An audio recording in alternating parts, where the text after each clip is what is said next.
여러분들이 학교 생활을 하면서 가장 기다려지는 날이 있을 것입니다.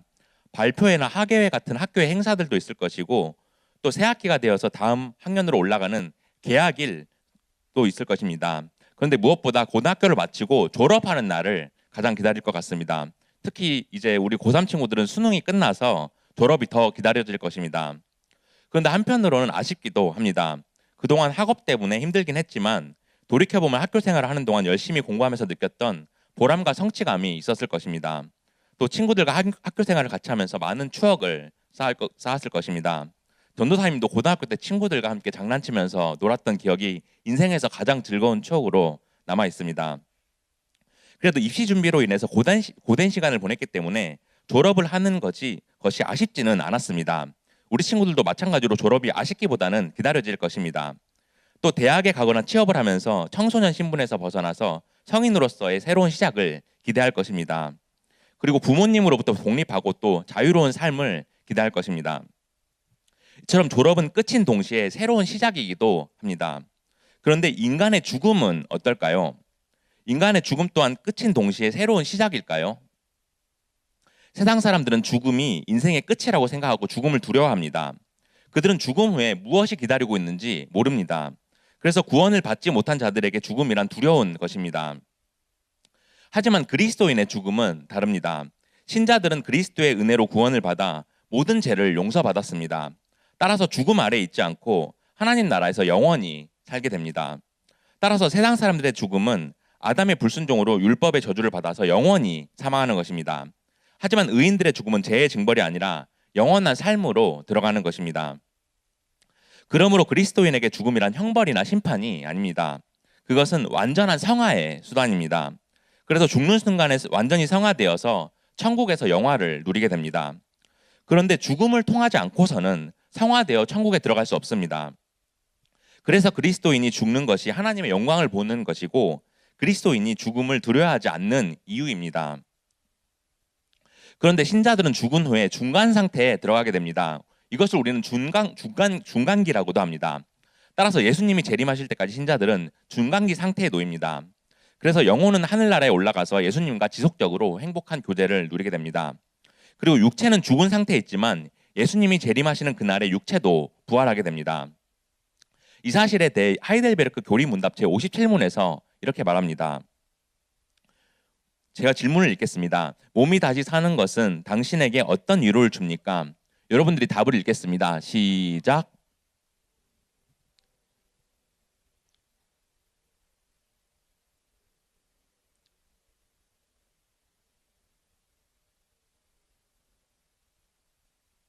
이처럼 신자가 죽으면 영혼은 그리스도에게로 간다고 말합니다.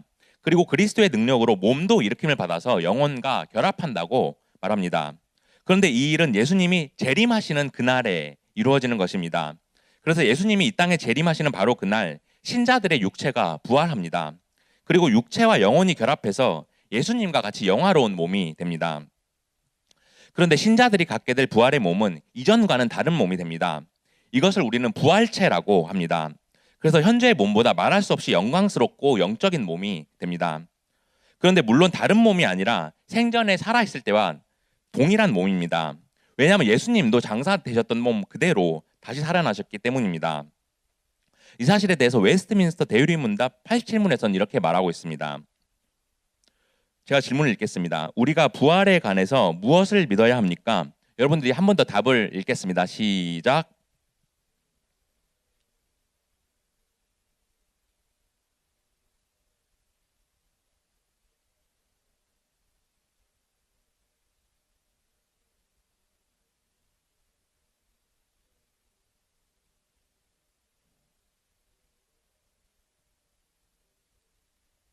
이처럼 예수님이 재림하시는 종말의 때 죽었던 신자들은 모두 육체가 부활해서 그들의 영혼과 결합하게 됩니다.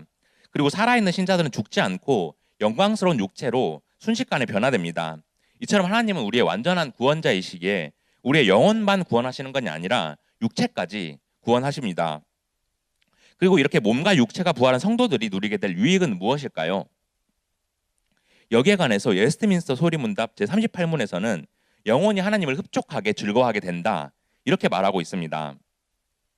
우리가 지금은 예수님을 믿고 하나님의 자녀가 되었지만 죄로 인해 타락한 몸을 입고 있습니다. 그래서 하나님과 친밀한 관계를 누리지 못하고 흡족하게 즐거워하지 못합니다. 그런데 우리는 죽음 후에 부활하면 영원히 하나님과 친밀한 관계를 누리고 흡족하게 즐거워하게 됩니다. 그렇게 그리스도인인 우리가 죽는 것은 새로운 시작입니다. 전적으로 타락했던 우리가 죄악된 몸을 벗게 되고 더 이상 죄를 지을 수 없게 됩니다. 그리고 영광스러운 부활의 몸으로 영원히 하나님을 찬양하고 예배하게 됩니다. 오늘 우리가 살펴볼 데살로니가 전서는 사도 바울이 데살로니가 교회 성도들에게 쓴 편지입니다. 데살로니가는 지금의 그리스 땅인데 그리스도의 수도인 아테네 다음으로 큰 도시입니다. 이곳은 당시 로마 제국의 지배를 받았기 때문에 데살로니가 사람들은 로마 황제를 숭배했습니다. 또 그들은 이집트의 신을 섬기기도 하면서 종교가 혼합주의적인 성향을 띠었습니다. 하지만 이런 환경에서도 데살로니가 교회 성도들은 죽으시고 부활하신 예수님이 이 땅에 다시 오실 것을 굳게 믿었습니다. 그래서 주님이 다시 오실 날을 기다리면서 그날이 오기만을 소망하면서 살아갔습니다. 이러한 데살로니가 교회 성도들에게 바울은 신자의 죽음과 부활에 대해서 이야기했습니다. 그래서 예수님이 다시 오시는 그날에 일어날 일들을 깨닫고 소망을 갖게 했습니다. 그러므로 바울이 데살로니가 교회 성도들에게 말하고 있는 사실을 통해서 그리스도인의 부활이란 무엇인지 살펴보기를 원합니다. 그래서 예수님이 재림하실 때 어떻게 부활하게 되는지 살펴보면서 우리도 부활에 대한 믿음을 가지기를 원합니다. 그렇게 부활의 첫 열매 되신 예수님을 따라서 천국에서 영원한 생명을 누리는 여러분들이 되기를 축복합니다. 첫째로 죽은 자들의 육체가 부활합니다. 데살로니가 교회 성도들은 종말론에 대해서 오해를 가지고 있었습니다. 그래서 예수님이 재림하시기 전에 죽은 성도들에 대해서 슬퍼했습니다. 그래서 그들이 예수님이 다시 오시는 날에 살아남은 성도들과 함께 예수님을 영접하지 못할까 봐 두려워했습니다. 우리 본문 13절 보겠습니다. 우리 함께 읽겠습니다. 시작. 형제들아, 자는 자들에 관하여는 너희가 알지 못함을 우리가 원하지 아니하노니 이는 소망 없는 다른 이와 같이 슬퍼하지 않게 하려 함이라. 아직 예수님이 재림하시지 않았지만 교회 안에서 먼저 죽은 성도들이 있었습니다. 그들은 예수님이 다시 오실 때 하나님 나라에 들어갈 것을 믿었지만 먼저 죽은 성도들은 어떻게 되는지 정확히 알지 못해서 슬프고 혼란스러웠습니다. 이 문제에 관해 바울은 그들에게 예수님의 말씀을 전해주었습니다. 먼저 바울은 자는 자들에 관해서 말합니다. 이것은 헬라어 동사로 코이마오로 쓰는데 자다, 잠들다를 의미합니다. 그래서 누군가 죽었다고 말할 때 우리가 세상을 떠났다 이렇게 말하듯이 초대교회에서도 마찬가지로 죽음을 표현할 때 잠들었다라고 표현했습니다. 그런데 바울은 이 자는 자들, 즉 신자들의 죽음에 대해 슬퍼하지 말라고 말합니다. 왜냐하면 그들이 세상 사람들처럼 소망이 없어서 슬퍼하지 않기를 바랬기 때문입니다. 그런데 우리가 믿음이 있기는 하지만 사랑하는 가족이나 친구가 죽으면 슬픈가요? 안 슬픈가요? 네, 당연히 감사합니다. 당연히 슬픕니다. 대답을 잘하는데 해주셔서 너무 감사하네요. 항상 얼굴을 보고 살아가던 사람이 죽으면 너무 슬프고 허전한 것은 당연한 일입니다. 따라서 데살로니가 교회 성도들도 교회 안에 신자가 죽었을 때 매우 슬퍼하고 있었습니다. 그런데 여기서 쓰인 슬퍼하다는 헬라어로 리페오인데 괴로워하다, 비통해하다를 의미합니다. 따라서 그들이 슬퍼한 것이 매우 아주 슬퍼했다는 것입니다. 그런데 그들이 왜 이렇게 슬퍼했는지는 다양한 주장이 존재합니다. 먼저 교회 안에 침투했던 영지주의자들이 있었다는 것입니다. 그들은 부활해야 할 신자들은 이미 모두 부활했다고 주장했습니다. 따라서 데살로니가 교회 성도들은 이제 신자들이 죽으면 부활할 수 없다고 생각한 것입니다. 또 다른 주장은 신자들이 실제로 죽음에 직면하면 슬퍼할 수밖에 없었다는 것입니다. 그래서 실제로 누군가 죽었을 때 그가 반드시 부활한다고 믿는 것이 실제로 어렵다는 것입니다. 또 하나의 주장은 죽은 자들이 예수님이 재림하시는 날에 살아남은 자들과 비교했을 때 불이익이 있다는 것입니다. 그래서 살아남은 신자들은 죽은 신자들보다 앞서기 때문에 그들이 불이익을 받을까 봐 두려워했다는 것입니다. 하지만 그 이유가 무엇이든 간에 그들은 슬퍼할 필요가 없었습니다. 왜냐하면 신자의 죽음은 형벌이 아니기 때문입니다. 죽음은 죄로 인해 받는 형벌이지만 신자들은 그리스도의 대속으로 죄 용서를 받았습니다. 따라서 신자들은 정죄 아래 있지 않고 하늘의 소망이 있기에 불신자들과는 다릅니다. 그래서 그들이 소망 없이 무기력하게 좌절하고 슬퍼하는 것은 불신자처럼 행동하는 것입니다. 그렇다면 우리가 이렇게 질문할 수 있습니다. 어차피 신자들은 죽어서 부활하니까 신자들은 죽지 않아도 되는 것 아닌가요? 하지만 그것은 아닙니다. 불신자들과 다른 것은 신자들의 죽음에는 형벌의 요소가 없다는 점입니다. 악인과 불신자들에게는 죽음이 율법의 저주로 인한 형벌이고 영원히 지옥에 들어가는 멸망입니다. 하지만 신자들, 즉 의인들에게는 죽음이 형벌이 아니라 모든 죄에서 벗어나 영원한 생명으로 들어가는 것입니다. 따라서 그리스도인에게 죽음은 슬픈 일이 아닙니다. 그들이 성화될 수 있도록 하나님이 행하신 징계의 정점입니다. 그렇게 하나님이 자기 백성들을 성결하게 하시고 그의 나라에서 살게 하시는 최고의 수단입니다. 그런데 신자들에게도 죽음이란 두려운 것입니다. 그리고 본능적으로 가장 싫어하고 두려워하는 일입니다. 그래서 죽음에 관한 생각, 죽음을 통한 이별, 죽음을 가져오는 고통을 겪게 됩니다. 그러면서 교만, 정욕, 욕심이 없어지고 정결한 마음을 품게 합니다. 바로 이것이 징계의 정점이라는 말의 뜻입니다. 또 신자는 죽음을 통해서만이 이 땅의 영역이 아니라 다른 영역인 하늘의 천국으로 가게 됩니다. 신자의 영혼은 죽는 순간에 완전히 성화되고 천국의 영광에 이르게 됩니다. 따라서 죽음을 통하지 않고서는 영혼이 완전히 성화되어서 천국에 들어갈 수가 없습니다. 따라서 죽음은 다른 세계로 들어가는 입구입니다. 또 신자의 죽음은 성화의 완성일 뿐만 아니라 삶의 완성이기도 합니다. 또 고향으로 돌아가는 순례의 끝입니다. 그렇게 자기의 진정한 집으로 돌아가는 것입니다. 그렇기 때문에 데살로니가 교회 성도들은 동료의 죽음에 대해서 괴로워하고 비통해하지 않아도 되었습니다. 그래서 바울은 죽은 신자들에 대해 세상 사람들처럼 슬퍼할 필요가 없다고 말한 것입니다. 그러므로 우리가 기독교인으로서 죽음을 다르게 생각해야 합니다. 그래서 우리가 장례식에 임하는 자세도 세상 사람들과는 구별돼야 합니다. 신자의 죽음은 죄의 형벌이 아닌 하늘의 영광에 이르는 것이기 때문에 세상 사람들처럼 장례식에서 비통해하고 괴로워해서는 안 됩니다. 왜냐하면 죽은 신자들은 천국에 가서 하나님과 교제하고 있기 때문입니다. 우리 본문 14절 보겠습니다. 우리 함께 읽겠습니다. 시작. 우리가 예수께서 죽으셨다가 다시 살아나심을 믿을진대 이와 같이 예수 안에서 자는 자들도 하나님이 그와 함께 데리고 오시리라. 바울은 데살로니가 교회 성도들이 죽은 신자들에 대해서 소망을 가져야 하는 첫 번째 이유를 말합니다. 그렇게 예수님의 죽음과 부활을 믿은 신자들은 예수님과 함께 부활한다고 말합니다. 따라서 불신자들이 죽음을 대하는 것과는 본질적인 차이가 있습니다. 그래서 불신자들에게는 죽음이 영원한 삶의 종결을 의미하지만 신자들에게 죽음은 더 좋은 삶의 시작입니다. 따라서 바울은 신자들에게 죽음은 좌절이 아니라 소망이라고 말한 것입니다. 우리 고린도전서 15장 20절 보겠습니다. 그러나 이제 그리스도께서 죽은 자 가운데서 다시 살아나사 잠자는 자들의 첫 열매가 되셨도다. 이처럼 예수님은 죽은 자들의 첫 열매가 되셔서 예수 안에서 죽은 자들은 그와 함께 다시 살아나게 됩니다. 즉 예수님을 믿었던 죽은 자들은 예수님처럼 다시 살아난다는 것입니다. 마치 포도나무의 첫 포도가 열리면 나머지 포도가 열리게 되는 것처럼 그리스도의 부활은 죽은 신자들이 반드시 부활할 것을 확증하는 것입니다. 이처럼 예수님이 죽음을 이기시고 죽은 자 가운데서 다시 살아난 사실은 바울이 교회의 기초를 세우는 교리의 핵심이었습니다. 왜냐하면 예수님이 부활하신 사실은 죽은 신자들의 부활을 보증하기 때문입니다. 그렇게 죽은 신자들은 예수님이 재림하실 때 부활해서 예수님과 함께 이 땅에 오게 됩니다. 그리고 데살로니가 교회 성도들은 예수님이 부활하신 사실을 믿고 있었습니다. 이에 바울은 14절에서 예수 안에서 자는 자들도 하나님이 그와 함께 데리고 오시리라 이렇게 말합니다. 그래서 예수님이 재림하실 때 죽은 신자들이 완전히 부활해서 그들을 함께 데리고 오신다고 말합니다. 그러므로 예수님이 재림하시는 그날에 죽은 신자들이 완전히 부활한다는 사실을 믿기를 원합니다. 그렇게 죽은 신자들과 몸과 영혼이 완전히 부활한다는 것을 깨닫고 우리 주변 사람들의 죽음에 슬퍼하지 않기를 원합니다. 그래서 우리가 죽으면 하늘나라에서 예수님과 교제하고 예수님이 오시는 그날에 육체까지 완전히 부활한다는 그 사실을 믿고 소망을 가지는 여러분들의 되기를 축복합니다. 둘째로 모든 신자들이 차별 없이 부활합니다. 바울은 데살로니가 교회 성도들이 죽은 신자들에게 대해 슬퍼하지 않고 왜 소망을 가져야 하는지 또 다른 이유를 제시합니다. 우리 본문 15절 보겠습니다. 우리 함께 읽겠습니다. 시작. 우리가 주의 말씀으로 너희에게 이것을 말하노니 주께서 강림하실 때까지 우리 살아남아 있는 자도 자는 자보다 결코 앞서지 못하리라.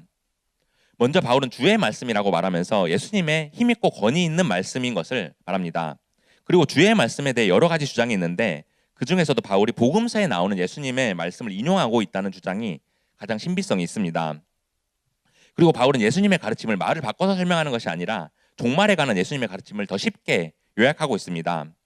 마태복음 24장을 보면 예수님이 재림하시는 장면에 대해서 나옵니다. 여기서 예수님은 자신이 종말에 다시 오시는 그 장면을 제자들에게 말씀하고 있습니다. 우리 마태복음 24장 29절에서 31절 보겠습니다. 그날 환난 후에 즉시 해가 어두워지며 달이 빛을 내지 아니하며 별들이 하늘에서 떨어지며 하늘의 권능들이 흔들리리라. 그때 인자의 징조가 하늘에서 보이겠고 그때 땅의 모든 족속들이 통곡하며 그들이 인자가 구름을 타고 능력과 큰 영광으로 오는 것을 보리라. 그가 큰 나팔 소리와 함께 천사들을 보내리니 그들이 그의 택하신 자들을 하늘 이 끝에서 저 끝까지 사방에서 모으리라. 이처럼 종말의 때는 큰 환란이 있고 하늘에서 예수님이 구름을 타고 큰 영광으로 오십니다. 그리고 천사들이 택함 받은 자들을 사방에서 모으게 됩니다. 그리고 하늘 끝에서 저 끝까지라고 말하면서 이미 죽은 신자들과 살아남은 신자들 모두를 모은다는 것을 볼 수 있습니다. 따라서 이 말씀을 통해서 우리가 살아남은 신자들이 죽은 자들보다 결코 앞서지 못할 것이라는 것을 신뢰할 수 있습니다. 그렇게 예수님 안에서 죽은 신자들은 예수님이 재림하시는 그날에 결코 제외되지 않을 것이고 그들에게 전혀 불이익이 없을 것입니다. 그런데 당시에 이방 종교들은 죽음이 영원히 깨어나지 못할 잠이라고 믿었습니다. 당시 로마에 카툴루스라는 서정 시인이 있었는데 그는 자신의 시에서 이렇게 말하고 있습니다. 해는 지고 다시 떠오를 수 있지만 우리의 짧은 빛은 일단 사라지기만 하면 영원히 잠자는 끝없는 밤이 있을 뿐이다. 이렇게 말하면서 죽음은 영원히 잠자는 것이라고 말합니다. 따라서 이러한 죽음에 대한 사상과 개념들은 데살로니가 교회 성도들에게도 큰 영향을 미쳤습니다. 또 유대인들에게는 이런 전승이 있었습니다. 세상의 끝이 왔을 때 살아있는 자가 죽은 자보다 더 이득이 있다. 이렇게 말한 상황에서 데살로니가 교회 성도들은 살아남은 자들이 죽은 자들보다 앞선다고 생각한 것입니다. 그래서 죽은 자들에 대해 슬퍼하고 그들이 부활하지 못할까 봐 걱정하고 두려워했던 것입니다. 이 사실을 보면서 여러분들도 주변 사람들이 먼저 죽었을 때 그들과 반드시 다시 만날 것을 믿어야 합니다. 그들이 하늘에서 예수님과 교제하고 있고 예수님이 재림하실 때 그들이 부활한다는 사실을 믿어야 합니다. 그래서 그들과 다시 만나서 하나님 나라에서 영생을 누리게 될 사실을 소망해야 합니다. 우리 본문 16절 보겠습니다. 우리 함께 읽겠습니다. 시작. 주께서 호령과 천사장의 소리와 하나님의 나팔 소리로 친히 하늘로부터 강림하시리니 그리스도 안에서 죽은 자들이 먼저 일어나고. 바울은 예수님이 다시 오실 때 일어나는 장면을 묘사하고 있습니다. 그런데 이것은 실제로 일어날 사건이지만 문자적으로 완벽히 묘사할 수는 없습니다. 왜냐하면 거룩하신 하나님이 행하시는 것이기에 인간의 언어로는 완전히 표현할 수가 없기 때문입니다. 그리고 여기서 나오는 주님의 호령, 천사장의 소리, 하나님의 나팔 소리는 다른 것을 의미할 수도 있습니다. 그리고 이러한 소리들은 온 세상과 천지들을 진동케 할 것입니다. 그렇게 전지전능하신 하나님의 능력으로 하늘과 땅에 있는 자들 모두가 알게 될 것입니다. 따라서 죽은 신자들이 살아남은 신자들과 비교해서 전혀 불이익이 없을 것입니다. 그리고 주께서 친히 하늘로부터 강림하신다라고 말하는데 이것도 죽은 신자들이 불이익을 당하는 일이 결코 없다는 것입니다. 왜냐하면 주님이 하늘로부터 강림하시기에 그들이 이 사실을 알고 예수님과 이 땅에 함께 오게 되기 때문입니다. 그리고 이 사실은 14절에서 이미 하나님이 예수님과 함께 데리고 오신다 이렇게 말한 바가 있습니다. 이어서 그리스도 안에서 죽은 자들이 먼저 일어난다고 말합니다. 즉 죽은 신자들이 먼저 부활한다는 것입니다. 그래서 죽은 신자들의 육체가 부활해서 일어난다는 것입니다. 그런데 죽은 사람들의 시체는 이미 썩어서 없어지고 또 화장을 했다면 가루가 되었을 것입니다. 그런데 어떻게 육체가 온전해질 수 있을까요? 네, 하나님은 절대적인 능력을 가지셨기에 불가능한 것이 없으시기 때문입니다. 하나님은 인간의 이성으로는 헤아릴 수 없는 광대한 우주를 만드신 분입니다. 그렇게 우주도 만드신 분이 죽은 사람의 육체를 회복시키시는 것은 아주 쉬운 일입니다. 따라서 죽은 자들의 육체는 온전해져서 완벽하게 부활하게 됩니다. 그리고 바울은 죽은 자들이 단순히 일어날 뿐만 아니라 먼저 일어난다고 말합니다. 이것은 데살로니가 교회 성도들이 생각한 죽은 자들이 불이익을 당할 것이라는 생각과 완전히 반대입니다. 그래서 죽은 자들이 예수님의 재림을 놓치고 불이익을 당하는 것이 아니라 주를 영접하기 위해서 먼저 일어나게 됩니다. 그러므로 우리가 예수님이 다시 오시는 그날에 모든 신자들이 차별 없이 부활한다는 사실을 믿길 원합니다. 그래서 죽은 자들도 완전히 부활해서 살아남은 자들과 함께 예수님을 영접한다는 사실을 기억하기 원합니다. 그렇게 우리가 부활의 믿음을 가지고 하나님 나라의 영생을 소망하는 여러분들이 되기를 축복합니다. 셋째로 신자들이 공중에서 예수님을 영접합니다. 예수님이 다시 올 때 죽은 자들로 이 땅에 내려와서 모든 신자들이 재림하신 예수님과 함께하게 됩니다. 그 후에 어떤 일이 일어나는지 17절에서 말하고 있습니다. 우리 본문 17절 우리 함께 읽겠습니다. 시작. 그 후에 우리 살아남은 자들도 그들과 함께 구름 속으로 끌어올려 공중에서 주를 영접하게 하시리니 그리하여 우리가 항상 주와 함께 있으리라. 앞서 바울은 살아남은 자들이 죽은 자들보다 결코 앞서지 못한다고 말하면서 죽은 신자들에게 그 어떠한 불이익도 없을 것이라고 강조했습니다. 그리고 죽은 자들이 이 땅에 내려와서 살아남은 자들과 함께 예수님을 용접하기 위해서 동시에 하늘로 끌어올려진다고 말합니다. 따라서 바울은 죽은 자들과 살아남은 자들 모두가 그리스도의 재림에 동등하게 참여한다고 말합니다. 그리고 여기서 끌어올리다로 쓰인 헬라어 동사 하르파조는 잡아채다, 붙잡다, 격렬하게 잡다를 의미합니다. 따라서 하나님이 신자들을 낚아채어서 하늘로 끌고 간다는 것입니다. 그리고 하나님이 신자들을 구름 속으로 데려가신다고 말합니다. 구약에서도 구름은 하나님의 나타나심과 관련이 있습니다. 구약의 선지자였던 엘리야와 에녹도 구름을 타고 하늘로 승천했습니다.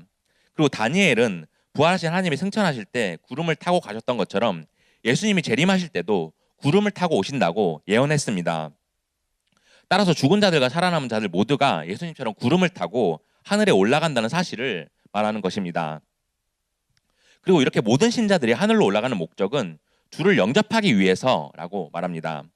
여기서 영접하다는 헬라어 동사로 아판타오로 쓰는데 만나다라는 뜻을 가지고 있습니다. 따라서 신자들이 부활해서 하늘로 올라가는 것은 예수님을 만나기 위해서입니다. 그리고 영접을 명사로 쓰면 헬라어 아판테시스인데 이것은 고대 그리스에서 공식적인 환영식을 의미합니다. 당시 고대 그리스에는 왕이나 고관이 성으로 들어올 때 경의를 표하는 환영식을 행하고 공식 환영 만찬을 주최했습니다. 그리고 공식 환영 만찬에 참석하는 사람들은 흰색의 체국을 옷을 입고 머리에는 월계관을 썼습니다. 그리고 도시 전체를 축제 분위기로 꾸미고 노래와 악기로 연주를 하면서 시민들 전체가 함성과 갈채로 환영했습니다. 이렇게 예수님을 영접하는 환영식을 하기 위해서 신자들이 하늘로 올라가는 것입니다. 그리고 이렇게 환영하는 장소가 바로 공중이라고 말합니다.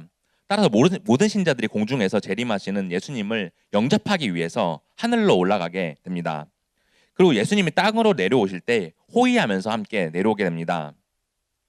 이처럼 바울은 죽은 신자들과 살아남은 신자들이 함께 예수님을 영접하고 영원히 그분과 함께 있다고 말합니다. 그래서 17절 마지막에 그리하여 우리가 항상 주와 함께 있으리라 이렇게 말합니다. 이렇게 바울은 예수님이 재림하실 때 모든 신자들이 부활하는 것을 말하면서 부활에 관한 논증을 마무리하고 있습니다. 그러므로 예수님이 재림하실 때 모든 신자들이 하늘로 올라가서 주님을 환영한다는 이 사실을 우리가 믿기를 원합니다. 그리고 예수님이 이 땅에 내려오실 때 호위하면서 영광과 존귀로 동행한다는 사실을 깨닫기 원합니다.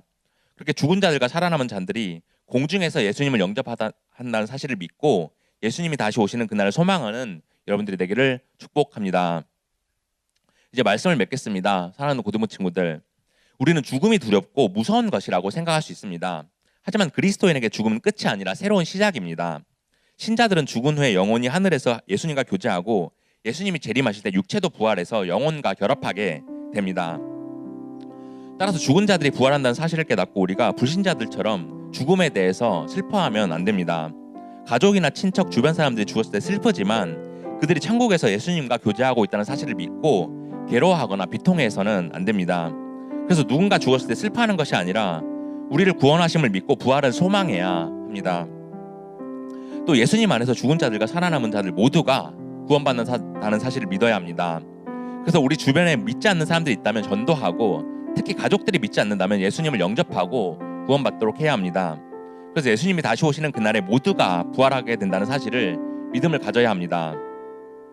그러므로 우리가 죽음이 끝이 아닌 새로운 시작이라는 사실을 기억하고 죽음은 하나님의 나라에서 영생을 누리는 것이라는 믿음을 가지기를 원합니다. 그래서 우리가 죽으면 부활한다는 사실을 믿을 때 이 땅이 아닌 하나님 나라를 소망하기 원합니다. 그럴 때 한 주간도 나의 소망을 오직 예수님께 두고 살아가는 저와 여러분들이 되기를 주님의 이름으로 축복합니다.